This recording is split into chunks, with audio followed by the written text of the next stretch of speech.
നിങ്ങൾ കരിനീലക്കാവിലുള്ളതല്ലേ? ആ അതെ. അല്ല, തിരുമേനിയെ എന്നെ മനസ്സിലായി കാണില്ല. കരിനീലക്കാവിലെ ക്ഷേത്രോത്സവത്തിനും വിശേഷ പൂജയ്ക്കൊക്കെ ഞാനവിടെ വന്നിട്ടുണ്ട്. ഓ, അത്ര പെട്ടെന്ന് മറക്കാനാവില്ല. ദൈവീകമായൊരു വെളിച്ചം എപ്പോഴും കൂടെയുള്ള ആളാണിത്.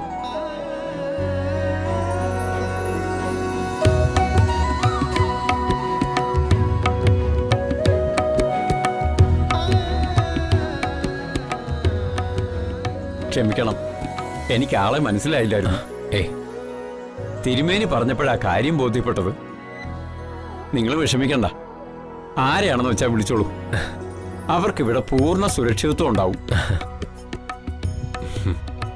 ക്ഷേത്രത്തിന്റെ വടക്കുവശത്തുള്ള ഊട്ടുവരെ തുറന്നു കൊടുക്കാം. ഇന്ന് രാത്രി അവർ ഇവിടെ തന്നെ കഴിഞ്ഞോട്ടെ. വലിയ ഉപകാരം. ആ ശരി തിരുമേനി. എടോ, താൻ ആ ഊട്ടുവരെയും തുറന്നു കൊടുത്തു. സാർ. ആ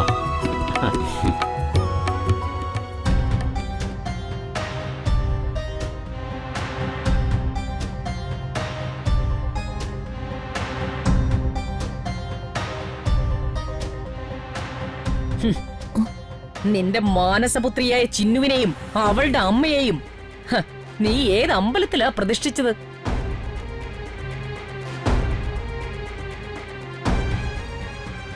നിന്നോടാ ചോദിച്ചത്. നിനക്കെന്താ ചെവി അടഞ്ഞു പോയോ? എനിക്കറിയില്ല. എന്റെ സ്വഭാവം മാറ്റിക്കരുത് നീ. അവൾ ഏത് അമ്പലത്തിലേക്കാ പോയി ഒളിച്ചിരിക്കുന്നത്? അത് നിനക്കറിയാം.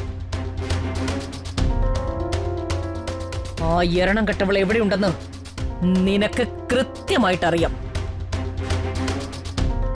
മര്യാദയ്ക്ക് പറഞ്ഞോ. എനിക്കറിയില്ല മാഡം. ചിന്നു എങ്ങോട്ടാ പോയെന്ന് എനിക്കറിയില്ല. നീ ഈ പറയുന്നത് ഞാൻ വിശ്വസിക്കണോ?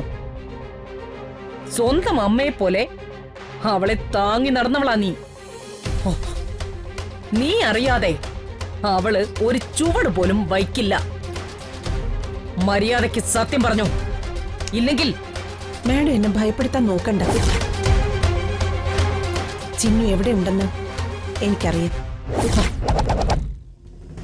ഞാനത് പറയില്ല. എന്റെ കുട്ടിയെ, ആ പാവം ചിന്നുവിനെ ഇനിയും നിങ്ങളെ വേട്ടയാടാൻ ഞാൻ സമ്മതിക്കില്ല. നീ എന്നെ ഭീഷണിപ്പെടുത്തുകയാണോ? അവളെ എവിടെയുണ്ടെങ്കിലും ഞാൻ അവളെ വെറുതെ വിടില്ല. ഒന്ന് മാത്രം ഞാൻ പറയാം മാഡം.